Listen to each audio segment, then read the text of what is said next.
नमस्कार, आईच्या किचन मध्ये स्वागत। आज दाखवत आहे मिठातले आवळे। हे मी आधी येता दिवाळीच्या आधी 1 महिन्यापूर्वी असे आवळे तयार केले होते। खूप नाही, 5-6 केले होते, एकदम छान झालेले आहेत। आता त्याचीच रेसिपी मी तुम्हाला शेअर करते। तर मी हे 1/2 किलो आवळे घेतले आहेत। मी चांगले धुवून स्वच्छ एकदम कोरड्या फडक्यानी कपड्यानी म्हणजे टॉवेलने पुसून घेतलेले आहेत।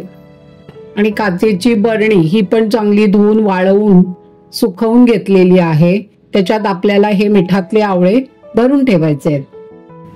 तर एकीकडे गॅसवर मी आता हे पाणी उकळायला ठेवतेय। हे आवळे बुडतील एवढं हे पाणी ठेवलेलं आहे। आता त्याच्यात 2 टेबलस्पून हे मीठ घालतीये।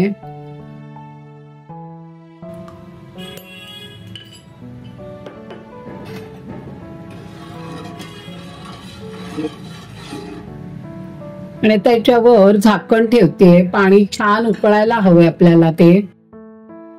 तर बघूया, पाण्यातलं मीठ सगळं छान पाण्यात विरघळलंय।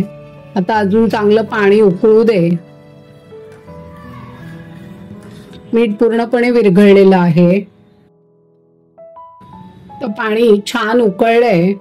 आता थोडा गॅस एकदम स्लो ठेवायचा आहे, एकदम स्लो करायचा आहे गॅस। आणि परत झाकण ठेवून परत 1 मिनिट हे पाणी उकळवायचंय। 1 मिनिट झालेलं आहे। तर पाणी छान उकळलंय। आता आपल्याला हे आवळे त्याच्यात घालायचे आहेत पाण्यात।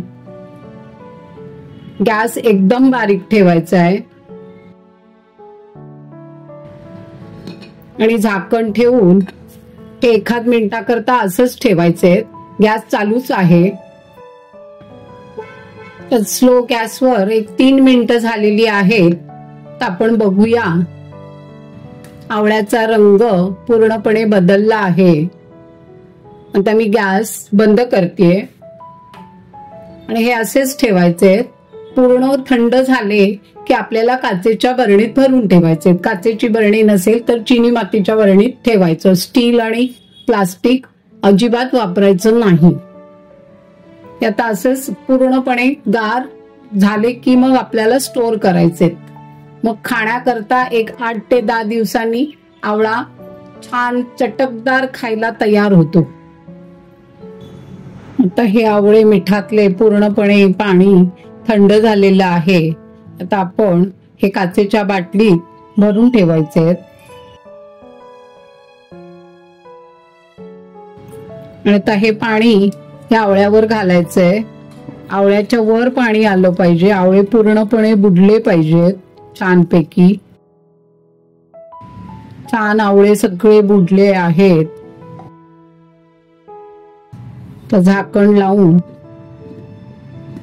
मध्ये मध्ये 1-2 दिवसांनी बरणी फिरवून घ्यायची, हलवून घ्यायची, म्हणजे छानपैकी अशी। 8 ते 10 दिवसांनी एकदम छान मस्त चटकदार मिठातले आवळे खायला तयार होतील। रेसिपी आवडली असेल तर लाईक करा, शेअर करा आणि कॉमेंट्स करा आणि सबस्क्राईब देखील करा।